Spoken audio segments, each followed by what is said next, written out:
Varicose veins కి సరైన చికిత్స కోసం సంప్రదించండి Avis hospital. Welcome to our channel. ఈ రోజు మనతో పాటు రమ్మగారు ఉన్నారు. నమస్తే రమ్మగారు. నమస్తే జయ. రమ్మగారు, ఏదైనా ఒక పని చేస్తున్నాం, ఒక ఉద్యోగం కావచ్చు, వ్యాపారం కావచ్చు, మనం సొంతంగా చేసుకుంటున్నాం అనుకోండి, దానికన్నా కొంచెం బెటర్గా వెళ్ళాలని ప్రతి ఒక్కరికి ఉండాలి. కానీ ఎప్పుడు ఆ ఆలోచన రావాలి? ఇప్పుడు ఏదో ఒక చోట ఒక ఉద్యోగం చేసుకుంటున్నాం, ఇంతకన్నా బెటర్గా ఉంటే బాగుంటుందనే ఆలోచన ఎప్పుడు, అంటే మనం ఏ సిచ్యువేషన్లో ఉన్నప్పుడు ఆలోచించాలంటారు? అసలు ఇది ఎంతవరకు కరెక్ట్ అంటారు? ముందు అన్నంలో పులుసు పోసుకున్నాం అనుకో, ఈ పులుసుతో ఈ ముద్ద మింగటం వస్తే ఇది మింగాక అప్పుడు మళ్ళీ అన్నం పెట్టుకుని మజ్జిగ పోసుకోవటం. ముందు ఇది రావాలి కదా. ఇప్పుడు నువ్వు ఒక చోట చేరావు, ఓ 15,000 జీతం అనుకుందాం, ఓ 15,000 జీతం, ఇవాళ రేపు 15,000 కామన్ జీతాలు. ఇక్కడ ఏవో 10 రకాల పనులు ఉన్నాయి. నీకు ఈ 10 వచ్చి నువ్వు ఎడం చేస్తావు, ఈజీగా హ్యాండిల్ చేసేస్తావు, చాలా సింపుల్గా చేసేస్తావు వితౌట్ ఎనీ స్ట్రెయిన్. నీకు ఇంకా టైం ఉంటుంది, నీకు ఇంకా ఎనర్జీ ఉంది, ఇక్కడున్న సిచ్యువేషన్స్ అన్నీ నువ్వు హ్యాండిల్ చేసేయగలవు, ఈజీగా ఉంది నీకు. అప్పుడు దీనికంటే ఇంకొంచెం పై స్టెప్కి నువ్వు తీసుకోగలుగుతావు. నువ్వు ఇక్కడదే సరిగ్గా చేయలేవు కానీ నీకు జీతం కావాలి అని అనుకోకూడదు. ముందు నువ్వు వ్యాపారం కూడా అంతే. ఓ చిన్న బడ్డీ కొట్టు పెట్టాం, బడ్డీ కొట్టులో ఉన్న 4 రకాల పనులు మనం చేసుకోగలిగితే, వస్తువు బయట నుంచి తెచ్చుకోవటం, తెచ్చిన వస్తువు మనం అనుకున్న రేటుకి అమ్మగలగటం, డబ్బులు వాళ్ళకి వీళ్ళకి అరువు ఇవ్వకుండా డబ్బు కనపడాలి గల్లాపెట్లో. అప్పుడు ఇప్పుడు మామూలు 4 వస్తువులు అమ్మేమనుకో మొదట, తర్వాత ఇంకో 2 వస్తువులు, ఎప్పుడు ఈ 4 సక్సెస్ఫుల్గా అమ్మితే అప్పుడు ఇంకొకటో 2 యాడ్ చేయాలి, కొత్తవి అనుకోవాలి. ఇప్పుడు నీ దగ్గర 4 నువ్వు యాడ్ చేయాలంటే 40 యాడ్ చేయకూడదు కదా, అంతేగా. ఇంకొక 4 దీన్ని కొంచెం పెంచాలి. ఇలా పెంచుకుంటూ స్టెప్ బై స్టెప్ వెళ్తే 7-8 స్టెప్పులు ఎక్కిన వాడు ఒక లాంగ్ స్టెప్ తీసుకోగలుగుతాడు. ఎట్లా? 15,000 నుంచి 20,000కి, 20 నుంచి 25కో 30కో వెళ్ళి అక్కడి నుంచి 50కో 60కో దేకితే 70,000-80,000 వాడు 70,000 వాడు 1,00,000కి ఈజీగా ఏం చేసేయచ్చు. ఈ ఆలోచన ఎప్పుడు చేయగాలి మనము? ఇదంతా మనం హ్యాండిల్ చేయగలిగినప్పుడు. నీకు ఖర్చులు పెరిగాయి కాబట్టి సంపాదన పెంచుకోవాలి అనే ఆలోచన కాకుండా, నేను ఇదంతా చేయగలను కాబట్టి ఈ పై పని కూడా నేను చేయగలను అని ఆలోచించాలి. 3 మెట్లు ఎక్కాం, 4-5 మెట్లు రెండూ కలిపి ఒక్కసారి నేను ఎక్కగలనా లేదా అనేది అసెస్మెంట్ నీకు ఉన్నప్పుడు దిగాలి. ఉద్యోగానికి కానీ వ్యాపారానికి కానీ. ఇవాళ రేపు ఉద్యోగాలు మారుతున్నారు కదా జయ, జాబ్ మారటం అనేది ఒక చాలా కామన్ థింగ్. ఇదివరకు ఏమనుకునేవాళ్ళు అంటే, ఇదివరకు అంటే ఒక 10-15-20 ఏళ్ల క్రితం అనుకో, ఒక సంస్థలో పనిచేస్తుంటే దాని పట్ల లాయల్గా ఉండటం అంటే ప్రధానంగా ఉద్యోగం మారకపోవటం అనేది ఒక పెద్ద పాయింట్ కింద. ఇప్పుడు ట్రెండ్ అది కాదు. నీకు ఇక్కడ కంటే నీకున్న స్కిల్స్కి నీకు ఇంకా బెటర్ ఛాయిస్. నీ దగ్గర పనితనాన్ని అవతల వాళ్ళు చూసి, లేదా నువ్వే అప్లై చేసుకుంటే నేను ఒక ఇంటర్వ్యూ ఏదో చేసి ఇక్కడ నీకున్న దానికంటే ఇంకొక 10-20% ఎక్కువ ఇస్తామంటే డెఫినెట్గా మారిపోయే పరిస్థితి ఇప్పుడుంది. దీన్ని తప్పని మనం అనలేము, అనకూడదు కూడా. నీకు ఆ ఉద్యోగం ఎప్పుడు వస్తుంది? అవతల వాడు నేను ఇంటర్వ్యూ చేసి నీ క్యాపబిలిటీ ఏమిటో వాళ్ళకి తెలిసినప్పుడు.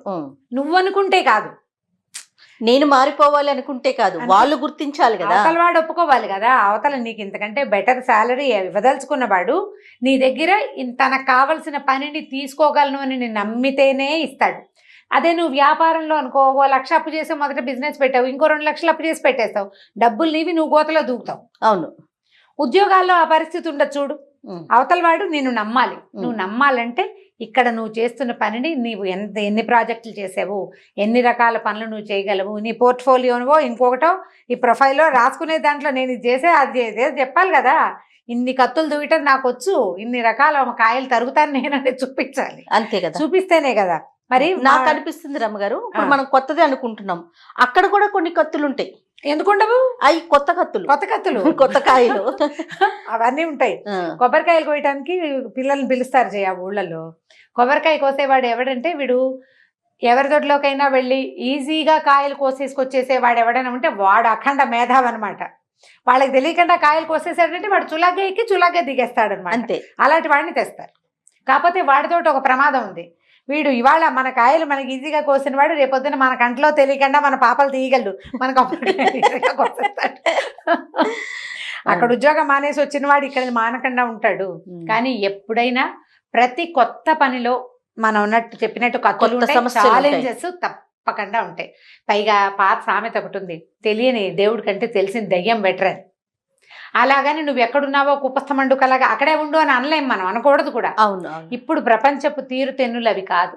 ప్రతివాడు తమ తాలూకు డెస్టినీని వెతుక్కుంటూ, తన తాలూకు మంచి భావి జీవితాన్ని, గొప్పదైన జీవితాన్ని వెతుక్కుంటూ ముందుకు సాగవలసిందే. ప్రపంచపు పోకడ ఇప్పుడు అట్లా ఉంది. అవును. కాకపోతే ఉద్యోగం మారే ముందు చాలా ప్లానింగ్ తోటి ఒక నెల ఇప్పుడు ఇంకొకటి చూసుకుని ఇది మానేయాలి. తర్వాత ఇక్కడ ఇష్యూస్ వచ్చి మానేసే ప్రయత్నం చేయొద్దు. నువ్వు ఇక్కడ ఇష్యూస్ తెచ్చుకుని ఇక్కడ ఏదో ప్రాబ్లమ్స్ తోటి ఉండి నువ్వు కనుక ఇంకొక చోటకి వెళ్ళాలనుకుంటే నీకు అక్కడ రావా ఇష్యూస్? కొత్త ఇష్యూస్ వస్తాయి. నువ్వు చేయకుండా ఉండాల్సిందేంటి? ఇష్యూస్ క్రియేట్ చేసుకోకూడదు ఎవరైనా సరే. ఎక్కడైనా ఎలా అంటే మనం చిన్న చిన్న గ్రూపులు కట్టడము, ఒకళ్ళ మాట ఒకళ్ళ దగ్గర చెప్పటము లాంటివి ఉద్యోగస్తులు చేయకూడదు. దానివల్ల ఒక బ్యాడ్ నేమ్ మీ వెనకాలే మీకు కనపడకుండా నీడలాగా వచ్చేస్తుంది, వెంటాడుతుంది. మనకు కనపడదు. మన నీడ మనం ఎప్పుడు చూసుకుంటాము? ఎప్పుడో ఒక ఎండాకాలపు వేళ చూస్తాం. సాధారణంగా మన నీడ మన వెనకాల ఉంటుంది. ఈ చెడ్డ పేర్లు నువ్వు ఇలా గ్రూపులు కడతావని కానీ, నువ్వు అక్కడ ఇష్యూస్ తోటి బయటకు వచ్చావని కానీ, అది నీ వెనకాలే పరమ నిశ్శబ్దంగా చొక్కా వెనక భాగంలాగా వచ్చేస్తుంది. అది నీకు కనపడదు ఎప్పుడు. మిగిలిన వాళ్ళు చూస్తారు దాన్ని, నువ్వు దాన్ని దాచుకోలేకపోతావు. ఇష్యూస్ లేకుండా నీకు ఇక్కడ బాగుంది, ఇక్కడ బాగా సక్సెస్ అయ్యావు, బ్రహ్మాండంగా ఉన్నావు, అక్కడ ఇంకో బ్రహ్మాండ ఇక్కడ ఎవరో నేను పిలిచాడు, నీకు అక్కడ కూడా ఈ పని కంటే కొంచెం బెటర్ థింగ్, కాస్త డబ్బు ఎక్కువ, కొంచెం పని కూడా ఎక్కువ, నీకు ఇది ఈజీ, ఇక్కడున్న పని ఆ కాస్త కష్టము నువ్వు పడగలవు, జామని తీసుకో. అవును. కొంతమంది ఇంకొన్ని సమస్యలు ఈ మధ్య నేను కూడా విన్నాను, 2-3 సమస్యలు. ఈ ఆఫీసుల్లో కొంతమంది ఇబ్బంది పెట్టే జనం ఉంటారు. రెండో కంటి వాడికి తెలియకుండా ఒక్కళ్ళనే టార్గెట్ చేసి ఒక్కళ్ళనే పోక్ చేసే వాళ్ళు కనిపిస్తారు చేయ. అతను మామూలుగా మాట్లాడినట్టే ఉంటుంది, ఈ ఒకళ్ళకే తగులుతూ ఉంటాయి. వీళ్ళు భరించలేకపోతారు దాన్ని. చెప్పుకునేందుకు ఏం ఇష్యూ ఉండదు. ఈ ఇరిటేట్ అయ్యి ఉండలేక ఉద్యోగాలు మారాల్సిన అవసరాలు కూడా వస్తున్నాయి ఇప్పుడు. బెటర్మెంట్ కోసమే కాదు, ఈ హారాస్మెంట్ని, ఈ కానరాని దెబ్బలు ఏమంటారంటే లాఠీ దెబ్బలు కనపడవు, ఎవరికి చెప్పుకోలేరు. చెప్పినా అందులో ఏముంది అంటారు అవతల వాళ్ళు, నీకేమో నొప్పిగా ఉంటుంది. ఇబ్బంది పెట్టే చాలా మంది ఉన్నారు అట్లా ఇబ్బంది పడేవాళ్ళమ్మా ఉద్యోగాల్లో. అవునండి, అవును. చెప్పుకోలేరు. ఇండ్లలో అవసరాలు ఉంటాయి, జాబ్స్ అవసరాలు, ఇవన్నీ చాలా ఉంటాయి. ఉద్యోగం అవసరం, ఏవో లోన్లు పెట్టుకుంటాము, మరి ప్రతి నెల ఈఎంఐ కట్ అయిపోతుందా?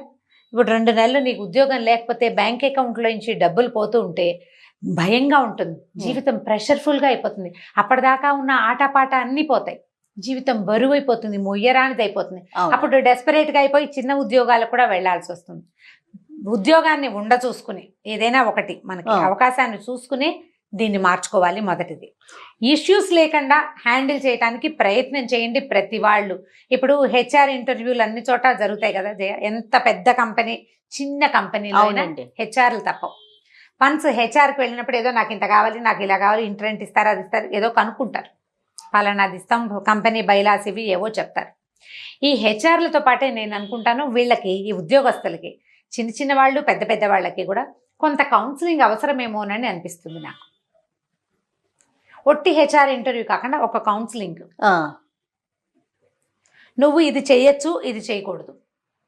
ప్రతి నెల మీటింగులు పెట్టుకుంటారు, ఆ వారానికి ఒక మీటింగ్ ఉంటుంది, మనకు కూడా ఉన్నాయి కదా. అవునండి. ఇప్పుడు ఈ మీటింగ్స్లో వీళ్ళకి పర్సనాలిటీ డెవలప్మెంట్కి సంబంధించినవి, వాళ్ళకి పర్సనల్ థింగ్స్కి కౌన్సిలింగ్ గనక కంపెనీలో ఏర్పరిస్తే ఇలాంటి ఇష్యూస్, వీటి వల్ల డిప్రెషన్స్, వీటి వల్ల చాలా మంది పిల్లలు సూసైడ్లు చేసేసుకోవటాలు, ఆఫీస్ టెన్షన్లు తట్టుకోలేక, ఆఫీస్లో హారాస్మెంట్ అంటే మనకున్న సమస్యని ఓపెన్ గా చెప్పుకోవటానికి ఒక పర్సన్ ఉంటే, ఖచ్చితంగా ఒక డెస్క్ ఉంటే బాగుంటుంది. ఒక డెస్క్ ఉంటే ప్రతి దాంట్లోనూ క్యాజువల్ గా ఇంకా రకరకాల ఇష్యూస్ చూస్తాం కొన్ని.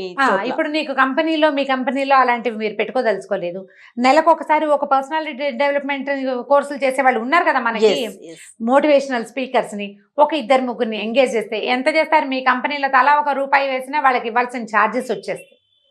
అవును. లేడీస్ కోసం ఒక ప్రత్యేకంగా, జెంట్స్ కోసం ఒక ప్రత్యేకంగా, ఏవైనా ప్రాబ్లమ్స్ ఉన్నాయి, ఫ్యామిలీ ఇష్యూస్ ఉన్నాయి, కంపెనీ ఇష్యూసే ఉన్నాయి, లోపలే ఇక ఉద్యోగుల మధ్యలో వచ్చే ఇష్యూస్, అవి సాల్వ్ చేయడానికి గనక ఒక ప్రత్యేకమైన డెస్క్, ప్రత్యేకంగా కొంతమంది మనుషులు, వాళ్ళ జీతభత్యాలు అవన్నీ కంపెనీ పడవలసిందే అనుకో. కానీ అలాంటిది ఉంటే ఏమవుతుందంటే కంపెనీలో వాతావరణం బాగుంటుంది, ఉద్యోగం ఆహ్లాదంగా ఉంటుంది, ప్రెషర్ తక్కువగా ఉండు. జాబ్ మారదలుచుకుంటే మారు, విత్ నో ప్రెషర్. ఇప్పుడు ఉద్యోగంలో సమస్యలు దాన్ని చెప్పుకోలేక ఇంట బయట కుంగిపోయి డిప్రెషన్ పాలయ్యి ఈ థెరపిస్ట్లకి వాటికి డబ్బులు పోసేస్తున్నారు. లేకపోతే సూసైడ్లు చేసుకోవటం, ఏ ఉద్యోగం లేకుండా ఇంట్లో ఉండిపోయి ఒక సింకింగ్ ఫీలింగ్లో ఉండిపోయి సినిక్ లాగా మారిపోయి ఈ ఉద్యోగాలు ఇంతే, ఈ ఉద్యోగాలు ఇంతే. చాలామంది కాలేజీల్లో ఈ కాలేజీలు ఇంతేనండి అంటుంటారు. కొంతమంది పిల్లలు చక్కగా అక్కడ చదువుకుని పైకి వచ్చేస్తారు, కొంతమంది రాలేకపోతారు. ఎందుకు రాలేరు? వాళ్ళు ఏదో ప్రెషర్కి గురవుతున్నారు. అది ఏమిటో కాలేజీల్లో స్కూళ్ళల్లో కూడా ఇలాంటివి కావాల్సిందే. తప్పకుండా కొంత కౌన్సిలింగ్ బ్యాచ్ని గనక కంపెనీల్లో ఏర్పరిస్తే వాళ్ళతోటి వీళ్ళందరూ మాట్లాడడానికి, వాళ్ళకి నోరేసుకొని వాగటమే పని అవుతుంది అనుకో పాపం, అయినా సరే ఇలాంటి ప్రయత్నం చేస్తే ఈ ఉద్యోగాలు మారటాలు, దాంట్లో ఉన్న ప్రెషరు, ఉద్యోగస్తుల్లో ఇష్యూస్ అవన్నీ తగ్గిపోతాయి, సార్ట్ అవుట్ అవుతాయి. ఇప్పుడు సార్టెడ్గా ఉంటే కంపెనీకి మంచిదే, ఉద్యోగస్తులకి ప్రెషర్ ఉండదు, హాయిగా వాళ్ళు చక్కగా పని చేసుకోగలుగుతారు, హ్యాపీగా కంపెనీ ప్రొడక్టివిటీ పెరుగుతుంది కదా. అంతే కదా, నెక్స్ట్ లెవెలే కదండి. ఏదైనా అంతేగా, ముందుకెళ్ళాలి. ఉద్యోగస్తులు ముందుకెళ్ళాలి. 10,000కి చేరిన వాడు 2 ఏళ్లలో 25,000కి వెళ్ళిపోవాలి. ఒక 25 కోట్లతో మొదలుపెట్టిన కంపెనీ 2 ఏళ్ళు తిరిగేసరికి 100 కోట్లకు వెళ్ళిపోవాలి. వెళ్తూ ఉంటేనే కదా అప్పుడు ఇంకా చాలా మందికి ఉద్యోగాలు ఇవ్వగలుగుతారు. ఈ చిన్న ఉద్యోగస్తులు పెద్దవాళ్ళు అయితే కొంతమంది చిన్న ఉద్యోగస్తులకి మళ్ళీ ఉద్యోగాలు వస్తాయి. ఇది అదే కదా జరిగే సైకిల్. ఈ సైకిల్ సజావుగా వెళ్ళాలంటే ఒక నూనె డ్రాప్ వేయాల్సిన అవసరమే ఉంది. దానికి బాగా సహకరించేవి కౌన్సిలింగ్ డెస్క్లు ప్రతి దాంట్లోనూ ఉండవలసిందే. ఆలోచించి చూడండి, అవునా కాదా? కరెక్ట్ రమ్మగారు. చిన్న కంపెనీలు, ఫ్యాక్టరీలు పెట్టుకుని చిన్న కంపెనీ ఒక 100-150 మందితోటి నడిపే కంపెనీల వాళ్ళతో సహా ప్రతి వాళ్ళకి ఖచ్చితంగా కౌన్సిలర్ అవసరం ఉంది. ఎందుకంటే రిలేషన్స్ ఇంపార్టెంట్ కదా మనకి. Relations important. మానవ జీవితం విపరీతమైన స్ట్రెస్కి గురవుతోంది ఇప్పుడు. ఈ స్ట్రెస్ని సార్ట్ అవుట్ చేసి ముందుకెళ్ళగలిగే అవకాశం ప్రతి ఉద్యోగికి ఇవ్వవలసిందే.